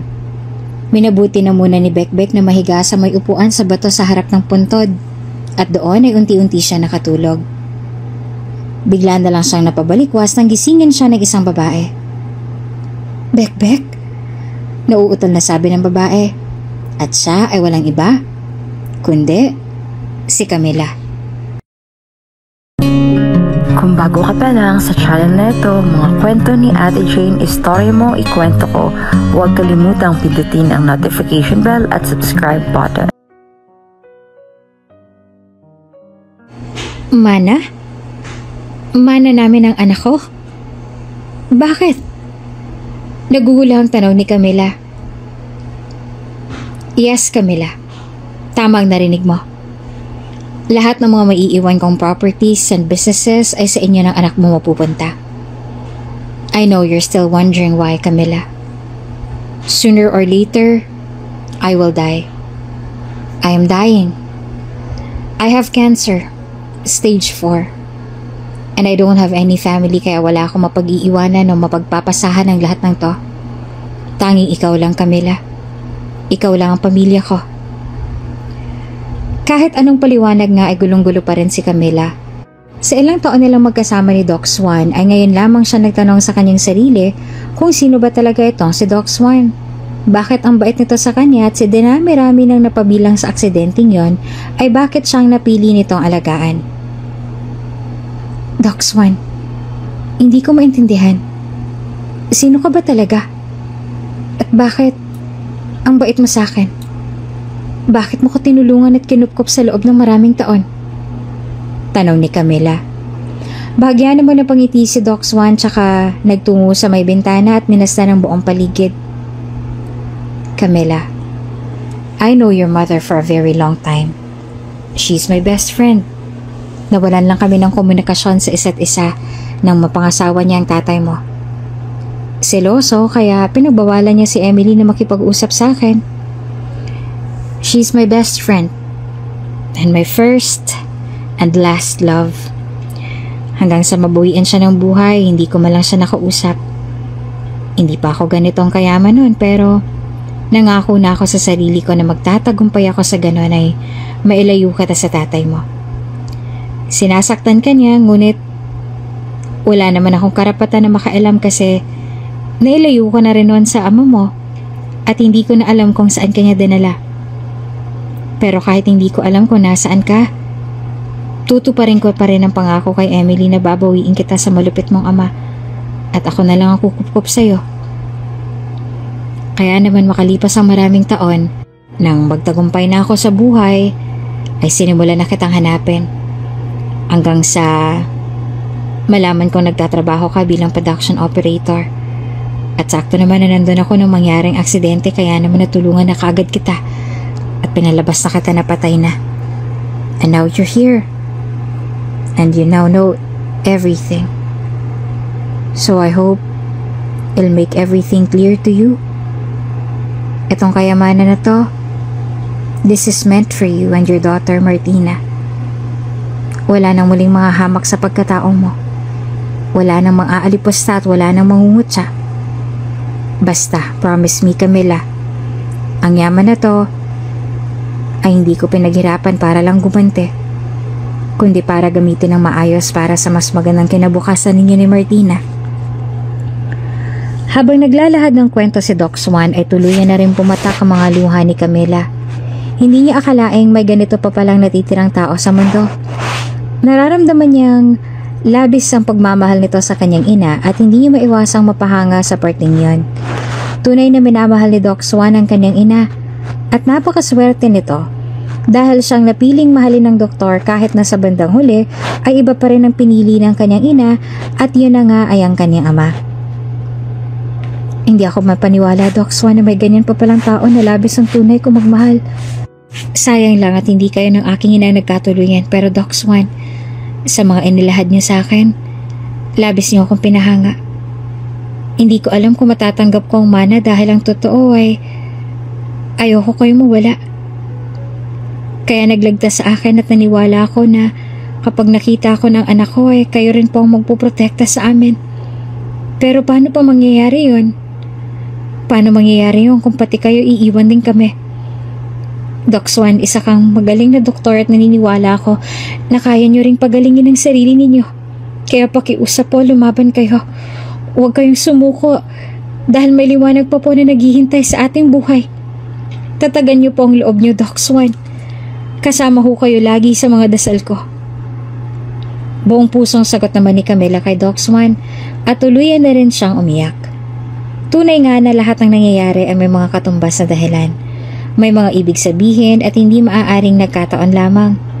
Katulad ni na Doc Swan at Camila, hinayaan silang pagtagpuin ng tadhana para sa isang dahilan at kwento ng nakaraan. Samantala, sa mansyon naman ni na Martina ay kasalukuyan na pinapalo ni Jenica si Bekbek kahit na wala man lang itong ginagawang masama. Mami Jenica, tama na po, tama na po. Pag-iyak ni Bekbek, habang ang batang si Faye naman ay nakatingin lamang sa kanila at hindi makitaan ng awa sa ginawa ng kanyang ina sa kanyang kapatid. Huwag mo ako matawag-tawag na mommy, ha? Hindi mo ako nanay. At kailanman ay hindi kita matatanggap sa buhay namin dito sa pamamahay namin. Bumalik ka na sa pinanggalingan mo at wala kang karapatan sa magiging mana na dapat ay kay Faye lang. Lumayas ka! Lumayas ka! Galit na sigaw ni Jenica. Patuloy pa rin sa pag-iyak si Bekbek na namumula ang muka at namumugto na ang mga mata. Kaya naman katulad ng utos sa kanya ni Jenica ay umalis na lang si Bekbek at kumaripas na ng takbo palabas ng mansyon. Awang-awa naman ang mga katulong sa bata. Kung pwede lang na ipagtanggol nila si Bekbek kaso'y sila naman ang mga pagbubunto na ng galit nito. Habang sina Jenica at Faye ay matalim pa rin nakatingin sa may pinto kung saan lumabas si Bekbek, ang mga tingin nila ay tila mga walang pakiramdam at walang nararamdamang awa. Samantala, sa pagtakbo ni Bekbek ay napadpad na muli siya sa puntod ng kanyang ina at doon naglabas ng kanyang saloobin. Nanay, bakit mo kasi ako iniwan? Isama mo na lang ako, nanay. Sobrang lungkot po dito, nanay. Wala po nagmamahal sa akin.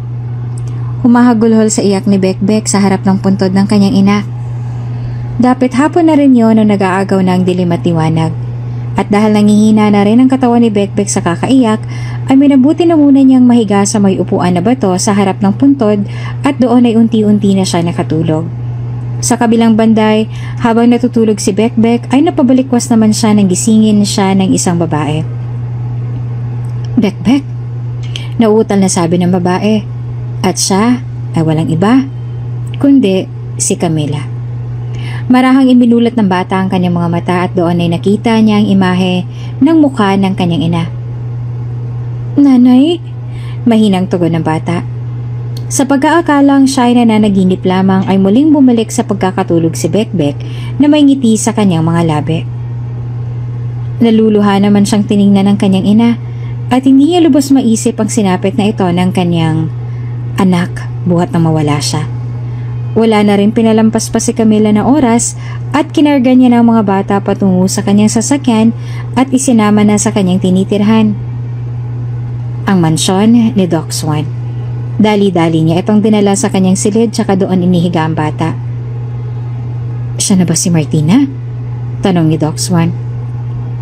Opo, Doc Swan. Siya pong aking anak na si Bekbek. Maluhaluhang sagot naman ni Camila kay Doc Swan. Maya-maya pa ay pinatabi sandali ni Doc Swan si Camila upang suriin ang bata. May mga pasasya sa katawan.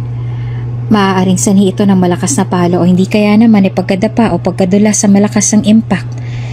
May sinat din ang bata. Kailangan nating malaman kung ano talagang nangyari sa kanya. Pero bukod doon ay wala naman ako nakikita pa na ibang delikado. Hayaan na lang muna natin siya makapagpahinga at makatulog na maayos. Saad ni Doc Swan. Nakatitig pa rin si Camila sa kanyang anak hanggang sa makalabas na ng silid ang doktor. Tinabihan pa niya ito sa kama at niyakap. Matagal ngang hinintay ni Camila ang pagkakataon nito na dumating. Ang muling mayakap at makatabi sa pagtulog ang kanyang unika iha. Napapaiyak na lang ito sa tuwing maiisip kung ano nga ba talaga ang nangyari sa bata. Kung saan ang galing ang mga pasa nito sa katawan at sino ang may kagagawa nun. Pero ngayon, ang tanging mahalaga na lamang kay Camila ay makasama na muli ang kanyang anak na si Bekbek at sisiguraduhin niyang hindi na sila magkahiwalay pang dalawa.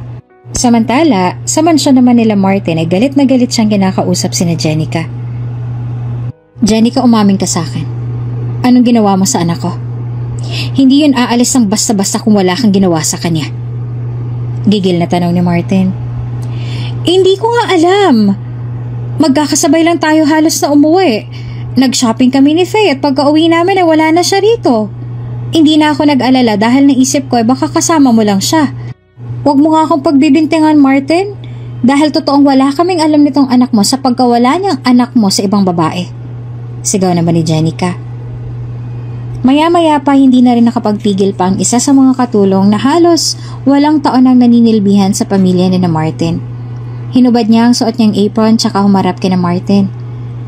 Sir Martin, Ma'am Jenica, patawarin niyo ho ako. Matagal na ho akong naninilbihan sa pamilya ni na Sir Martin at ngayon ko lamang ho ito gagawin. Handa akong isakripisyo ang lahat, maging ang trabaho ko. Masabi ko lang totoo. Panimula ng katulong. Napakunot naman ang noon ni Martin. Manang, ano ho bang sinasabi ninyo? Tanong ni Martin sa katulong. Sa pagkakataong yon ay tila kinakabahan na rin si Jenica sa maaaring sabihin ni Manang. Sir Martin, Hindi ho basta-basta umalis si Bekbek. Pinalo ho siya ng pinalo kanina ni Ma'am Jenica at hindi ho totoong wala siyang alam dito. Sinungaling ka? Anong pinagsasabi mo? Huwag kang makialam dito dahil usapang pampamilya to at isang hamak na katulong ka lang. Sabat naman ni Jenica. Tama na, Jenica. Hayaan mong patapusin muna si Manang sa pagsasalita. Sige Manang, ituloy mo.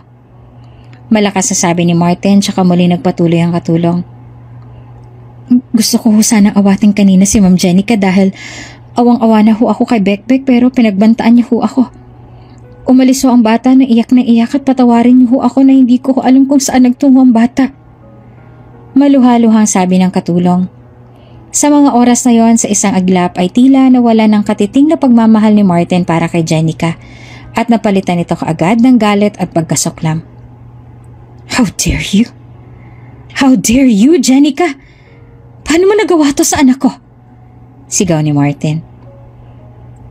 Mas papaniwalaan mong katulong na yan kaysa sa sarili mong asawa? Tanong naman ni Jenica. Oo. Dahil noon pa man, sinasamantala mo na talagang kabaitan ko sa'yo. Pati sa batang yan na hindi ko naman tunay na anak. Oo, Jenica. Noon pa man duda na ako na anak ko yan. Pero pinakasalan pa rin kita dahil naaawa ako sa bata. Palihim ako nagsagawa ng DNA test sa aming dalawa. At doon ko nalamang hindi ko nga siya anak. Ilang gabi rin ako hindi makatulog noon kung sasabihin ko ba sa'yo na alam ko na o hindi. Pero napamahal na rin sa akin ng bata eh. Kaya hindi ko na ipinaalam sa'yo. Tinuring ko pa rin siyang tunay na sa akin. At hindi pinakitaan ng masama. Tapos sa sarili kong anak na si Bekbek, gagawin mo to? Hindi kita mapapatawad. Hanggang dito na lang mga kasalanan mo at maghiwalay na tayo. Mariing sabi pa ni Martin. Hindi naman makapaniwala si Jenica. Tunay nga naman na hindi anak ni Martin si Faye ngunit inilihim pa rin niya. Kaya ngayon, ito na ang sukle sa lahat ng kanyang mga kasinungalingan. Ito na ang kabayaran sa kanyang mga kasamaan. Hindi na rin niya mababawi pa ang mga sinabi ni Martin dahil buo na ang desisyon nito. Sa sandaling yon ay nagmadali nang umalis si Martin upang hanapin ang kanyang anak. Habol-habol naman siya ni Jenica ngunit hindi na nagpapigil pa si Martin. Ngayon, hindi malaman ni Martin kung saan pang lupalop hahanapin ang kanyang anak. Labis ang kanyang pagsisisi dahil ibinigay niya ng buo ang kanyang tiwala kay Jenica. Kaya naman naisip na lang ni Martin na magpalipas ng oras sa puntod ni Camila at doon naglabas ng sama ng loob. Habang kina Camila naman nang magkamalay na si Bekbek ay naipaliwanag na nila lahat sa bata at mabilis na rin namang naunawaan niyo ni Bekbek. Kinuwento rin ng bata na si Jenica ang dahilan ng kanyang mga sugat kaya naman abot-abot ang nararamdamang galit ni Camila para sa babaeng yon. Nanay, baka nag-aalala na sa akin si tatay. Nag-aalala ang sabi ni Bekbek sa kanyang ina. Paano mo naman nasabi? Pinabayaan ka nga niya sa kamay ng Jenica na yun eh. Hindi po nanay, wala pong alam si tatay. Sa mga ginagawa sa akin ni Miss Jenica, sa katunayan po ay mabait lang siya kapag kaharap si tatay tapos kapag wala si tatay, doon nalalabas ang tunay niyang ugali. Sumbong naman ni Bekbek. Nay, puntahan natin si tatay. Gusto ko na ulit siya makasama. Mabait po sa akin si tatay. Sigurado ako na nag-aalala at nalulungkot na siya ngayon. Dagdag pa ng bata. At dito nagtatapos ang ating kabanata. Pumayag kaya si Camila na muling makita si Martin? Ano naman kaya magiging reaksyon ni Martin kapag nalaman niyang buhay pa pala si Camila? Mabubuo kaya ang kanilang pamilya? Abangan sa susunod na kabanata. Kung bago ka pa lang sa channel na ito, mga kwento ni Ate Jane, istorya mo, ikwento ko, huwag kalimutang pindutin ang notification bell at subscribe button. Tatay! Bekbek, patawarin mo si tatay, hindi mo lang kita na ipagtanggol. Ayos na ho yan, tatay. Ang mahalaga po ay magkakasama na tayong tatlo ni Nanay Camila. Muling tumayo si Martin at umangat ng tingin kay Camila. Akala ko. Mahabang kwento, Martin. Sa ibang lugar na natin pag-usapan. Kung bago ka pa lang sa channel na ito, mga kwento ni Ate Jane, istorya mo, ikwento ko, huwag kalimutang pindutin ang notification bell at subscribe button. Nay, puntahan po natin si tatay. Gusto ko na ulit siya makasama. Mabait po sa akin si tatay. Sigurado ako na nag-aalala at nalulungkot na yun ngayon. Dagdag pa ng bata. Tila nga hindi pa handa si Camila na muling makita si Martin. Ngunit hindi niya maipagkait na mahal pa rin niya ito sa kabila ng mga nangyari sa kanila. Ngunit dahil ang anak niya na ang humiling, ihahanda na rin niya ang kanyang sarili para muling magtagpo ang kanilang mga landas. Nang sumunod na araw, hindi na namalayan ni Martin na doon na siya nakatulog sa puntod ni Camila. Aalis na sana siya. Ngunit sa pagtalikod niya ay doon niya nakita ang kanyang mag-ina. Naging balang mundo niya nang makita niyang muli si Camila na buong akala niya ay patay na. Camila? Nauutal na sambit ni Martin. Tuwang-tuwa naman si Bekbek nang muling makita ang kanyang ama. Tatay! Masayang sabi ni Bekbek at saka sabik na niyakap ang kanyang ama. Lumuhod naman si Martin upang mapantayan ang bata at mayakap din ito ng mahigpit. Bekbek, patawarin mo si tatay, hindi mo lang kita na ipagtanggol. Maluha-luhang paghingi ng paumanhin ni Martin sa kanyang anak. Ayos na ho yun, tatay. Ang mahalaga po ay magkakasama na tayong tatlo ni Nanay Camila. Sagot naman ng bata. Muling tumayo si Martin at umangat ng tingin kay Camila. Akala ko, panimula ni Martin. Mahabang kwento, Martin. Sa ibang lugar na natin pag-usapan? Sagot naman ni Camila at saka umalis na lang sila sa lugar na iyon. Doon isinama ni Camila si Martin sa mansyon ni na Doc Swan. Doon ikinwento nilang lahat kay Martin ang nangyari hanggang sa tuluyan na nga siyang naliwanagan. Simula noon ay hindi na umalis si Martin sa tabi ng kanyang mag-ina. Tuluyan na rin niyang pinawalang bisa ang kasal nila ni Jenica at makalipas ang ilang linggo ay pumanaw na rin si Doc Swan. Nang sumunod na araw, mabilis na nagtungo si Martin sa kusina upang maghanap ng maaaring mailuto upang makainom agad ng gamot si Camila para sa kanyang sakit ng ulo. Anong ginagawa mo? Nagtatakang tanong ni Camila sa lalaki. Maupo ka lang dyan. Hayaan mo ako naman na mag-alaga sa'yo. Sagot naman ni Martin. Hindi mo naman kailangan gawin yan. Kaya ko na yan. Ikaw ang bisita rito kaya dapat akong magsilbi sa'yo. Uwi ka naman ni Camila. Sandali namang huminto si Martin sa kanyang ginagawa. Matagal na rin ako nangulila sa'yo, Camila. Matagal ko nang hiniling na mangyari to. Kaya pakiusap. Hayaan mo ako naman. Ako naman na mag-alaga sa'yo. Sa inyo ni Bekbek. Lumapit si Martin kay Camila. At isa pa, hindi lang ako basta bisita, Camila. Ama ako ng anak natin at para sa akin, ikaw pa rin ang asawa ko. Hindi kita minamadali dahil alam kong maraming nangyari. Pero sana balang araw ay pagbigyan mong muli ang ating naudlot na pagmamahalan. Muling pakiusap ni Martin. Kitang-kita ni Camila sa mga mata ni Martin na seryoso talaga ito sa kanyang ginagawa. Damang-dama niyang sinseridad at kagustuhan muli nitong makasama ang kanyang pamilya. Kaya sa pangalawang pagkakataon ay muli niyang pinagbigyan ang hiling nito. Sa sandaling yon ay muling niyakap ni Camila si Martin. Nang akmang kakalas na si Camila ay pinigilan naman siya kaagad ni Martin. Sige lang, yakapin mo lang ako.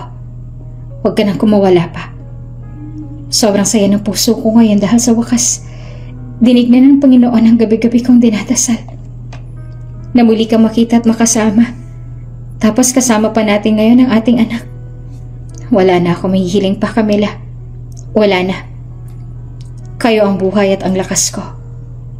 Babawi ako sa inyo. Tuluyan nang lumuha ang mga mata ni Martin. Ngayon ay mas humigpit na rin ang yakap sa kanya ni Camila. Sali naman po ako sa inyo. Gusto ko rin po makayakap, nanay at tatay. Singit naman ng batang si Bekbek. Napatingin naman sa kanyang dalawa at saka ngumiti. Anak ko, halika. Siyempre, kasali ka. Tugon ni Martin at masaya na nilang niyakap ang isa't isa. Habang lumilipas ang mga araw ay unti-unti na rin bumabalik ang lahat kina Martin at Camila. Naaalala na rin niya na tunay ngang mahal na mahal niya si Martin at patunayang nagsisinungaling lamang ang ina nito noon na engaged na sina Martin at Jenica. Ngunit huli na rin naman ang lahat para maghanap pa sila ng isisisihin dahil matagal na rin namang patay ang kanyang ina. At hiwalay na rin sila ni Jenica kaya tinanggap na lamang nila ito at nagsimula na lang ng panibagong buhay bilang isang pamilya. Camila, isasama ko na kayo sa aking mansyon. Doon na tayo titira, sambit ni Martin kay Camila. Namula naman ang mukha ni Camila at nag-isip. Pero, utal na sabi ni Camila. Wala nang pero, nakapag-desisyon na ako, kaya wala ka na magagawa. Doon tayo magsisimula ng panibagong buhay na magkakasama. Hindi na tayo maghiwalay. At katulad ng sinabi ko, babawi ako sa inyo. Babawiin ko ang mga panahon na pawalay ako sa inyo. Lahat ng meron ako ngayon ay para sa inyo. Mahal na mahal ko kayo. Sa sinabing iyon ni Martin ay lumuwag naman ang mga ngiti ni Camila sa kanyang mga labi.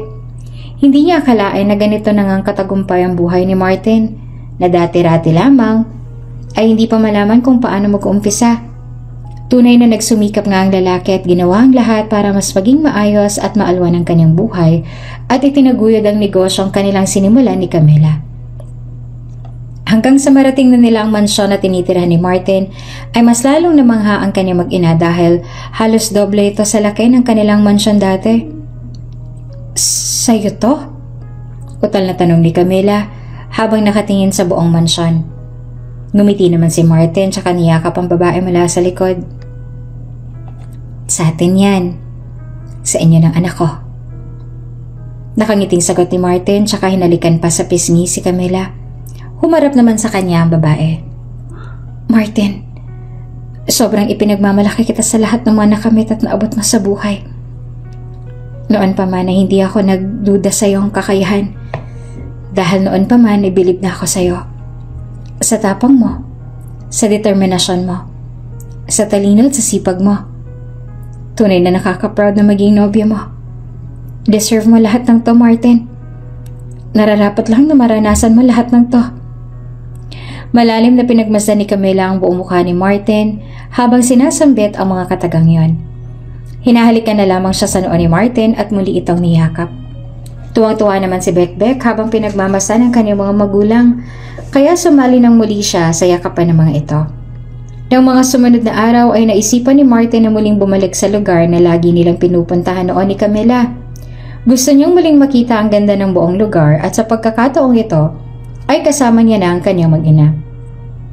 Sa malayo pa lamang habang nakasakay sa mismong yate na pagmamay-ari ni Martin ay natanaw na ni Camila ang ilang mga taong naroon, kabilang na ang kanyang anak na si Bekbek. Bumilis naman ang tibok ng puso ni Camila sa mga oras na yon. Pagkababa nila ng yate ay nanatiling nakatayo lamang si Camila habang nakatingin sa lahat ang ganda ng buong isla. Nakakalat din ang mga petals sa mga rosa sa buong lugar. Ilang sandali pa ay ipinihit na ni Camila ang kanyang katawan sa harapan ni Martin, ngunit ang bumungad sa kanya ay nakaluhod na ito habang may hawak-hawak na maliit na box.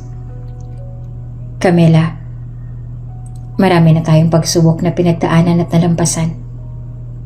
Pinaghiwalay man tayo ng tadhana, ngunit bandang huli, mananatili pa rin ang tunay nating pagmamahalan. Ibinalik ka muli sa akin ang kapalaran at ngayon, sisiguraduhin ko na hindi na tayo magkakahiwalay pa. Camila, please, marry me. Wala nang nasabi pa si Camila ng mga oras na yon, kundi ang paghagulhol niya sa pag-iyak. Oo, Martin. Wala nang dahilan para tanggihan ang alok mo. Papakasalan kita kahit saan o anumang oras.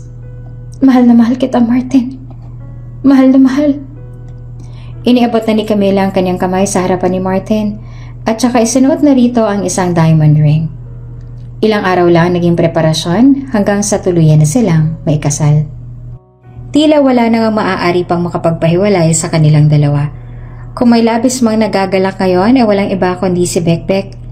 Matagal nang inaasam ng bata na magkaroon ng isang buong pamilya at ngayon ay natutupad na ito kaya masayang-masaya si Bekbek. Lahat ng pag-ibig ay talagang sinusubok ng panahon. Sa tamang panahon ay may isang taong magpapatunay sa iyo kung bakit ka para sa kanya ang kung bakit hindi ka para sa iba dahil may mga bagay sa mundo na hindi kayang baguhin ng panahon. Pero kayang ayusin kapag nabigyan ng pagkakataon. At ganoon ang nangyari kina Martin at Camila. Sinubok man ang panahon ng kanilang relasyon at pagsasama, ngunit bandang huli ay tanging pag-ibig pa rin ang nagpabalik sa kanilang dalawa sa piling ng isa't isa. Sa ating paglalakbay sa mundo ng tinatawag nating pag-ibig, may mga sandaling ang tanging nais lamang natin ay ang makita ang masayang ngiti ng taong pinakamamahal natin. Yung masilayan ng ating inspirasyon na nagre-reflect sa ating buong pagkatao. Yung tipong sa simpleng kurap ng kanilang mga mata, sa munting ngiti na gumuguhit sa kanilang labi, ay sapat na upang mawala ang lahat ng isipin at pangamba sa ating buhay. Parang isang mahika. Hindi. Mahika talaga na unti-unti ka na lamang mahuhulog sa spell ng bawat isa. Yung kanyang kilig, kanyang ngiti, ay nagiging pampalubag loob sa atin. Isang silent agreement na ang lahat ay nasa ayos lang basta't kasama at masaya siya. Ganyan gumalaw ang pag-ibig. Ganyan kumilos si Cupido. Kahit matagal na panahon pa kayo nagkalayo, kung para talaga kayo sa isa't isa, ay ibabalik pa rin kayo ng tadhana sa unang araw na tumibok ang inyong mga puso para sa inyong dalawa. Kung may uulitin man ako sa buhay ko, iyon ay gusto kong ulitin yung araw na nakilala kita, Camila. Kahit paulit-ulit, kahit araw-araw, kahit walang katapusan. Dahil ang araw na yon ang nagbigay sa akin ng dahilan para magpursige sa buhay, para magtagumpay at para mangarap. Isang tao lamang nagbigay sa akin ng dahilan at walang iba kundi ikaw. Sabi ni Martin. Ikaw ang pinakamagandang bagay na dumating sa akin, kaya hindi ko hahayaan na basta-basta ka nalang mawawala sa akin. Alam mo, napagtanto ko, Martin, the only way to know if someone truly loves you is when after you've turned him down and you see him rise from the fall, walk up to you, but still say kung gaano kanya kamahal at pinapahalagahan. Higit pa sa mga ginawa niya rate. And you, Martin, you are the true definition of love. Mahal na mahal kita. At ikaw lamang mamahalin ko sa habang buhay. Sabi naman ni Camila. At tuluyan na nga sila nagsama bilang isang buong pamilya. Marami bang pagsubok ang nagdaan sa kanilang relasyon, ay nanaig pa rin ang pag-ibig na hindi matitibag ng tadhana. Sinubok man sila at hinayaang magmahal ng iba, ngunit kapag hindi talaga laan sa'yo ang isang tao, kapag hindi talaga siyang nilaan sa'yo ni Cupido, paulit-ulit lamang kayong mabibigo, hanggang sa kayo na ang tuluyang sumuko sa isa't isa. Ngunit kapag para sa'yo talaga ang isang tao, anumang problema o pagsubok ang dumating, never niyong pipiliin ang makipaghiwalay pagkos patuloy niyong haharapin ng sabay at magkasama ang bawat unos at pagsubok na dadating sa inyong pagsasama. Kung bago ka pa lang sa channel na ito, mga kwento ni Ate Jane, istorya mo, ikwento ko, huwag kalimutang pindutin ang notification bell at subscribe button.